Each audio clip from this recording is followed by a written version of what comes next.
Usa ka basketball brotherhood sa Davao City ang nagapanghatag og sapatos ngadto sa mga walay ikasarang sa kinabuhi. Ani ang detalye.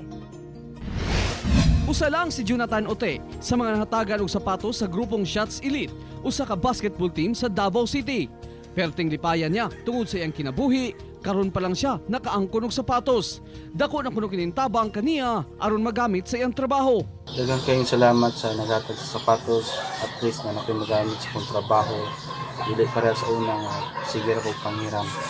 Ginatabangan sa grupo ang mga walay kapalit og sapatos, labi na karong dunay krisis tungod sa pandemya. Ang Team Shots Elite, before pa nag-COVID, nagapanghatag lagi na ang team o ang team owner isip suporta sa mga mahilig og basketball. Kaniadto pa nga walay pandemya, naanda na sa grupo nga manghatag og sapatos sa mga mahiligon sa dulang basketball, isip suporta sa maong sports.